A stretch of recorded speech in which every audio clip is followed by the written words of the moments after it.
नमस्कार शेतकरी मित्रांनो, बघणार आहोत आजच्या शेतकऱ्यांसाठी महत्त्वाच्या ठळक बातम्या। सर्वात पहिली बातमी आहे जळगाव जामोद तालुक्यात पीक विम्याच्या मुद्द्यावर शेतकरी आक्रमक।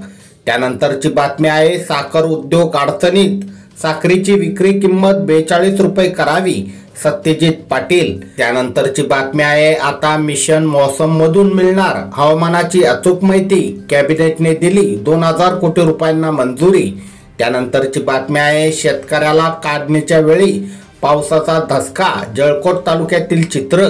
त्यानंतरची बातमी आहे राज्यातील ग्रामीण भागातील 117 रस्त्यासाठी 655 कोटीचा निधी, केरळसह मध्य प्रदेशामधील ग्रामीण रस्त्यांनाही मंजुरी। त्यानंतरची बातमी आहे नांदेडमध्ये 93 पैकी 75 मंडळात अतिवृष्टी। त्यानंतरची बातमी आहे विविध मागण्यांसाठी हमाल तोलाराचे सोलापुरात काम बंद आंदोलन। त्यानंतरची बातमी आहे गणेश उत्सव संपत आला, कुठे आहे आनंदाचा शिदा, शरदचंद्र पवार राष्ट्रवादी काँग्रेस पार्टीचा सरकारला सवाल। त्यानंतरची बातमी आहे परभणी हिंगोली जिल्ह्यात 5,62,000 हेक्टरवर क्षेत्राची ई पीक पाहणी। त्यानंतरची बातमी आहे अमरावती जिल्ह्यात रब्बी हंगामासह उन्हाळ्यातील चिंता मिटली। त्यानंतरची बातमी आहे सोयाबीन कापूस अनुदान तारीख पे तारीखला शेतकरी वैतागले। त्यानंतरची बातमी आहे शेतकऱ्यांचा विधानसभा निवडणुकीवर बहिष्काराचा इशारा। त्यानंतरची बातमी आहे 4 जिल्ह्यातील नुकसानग्रस्त शेतकऱ्यांना 61 कोटी रुपयाची भरपाई।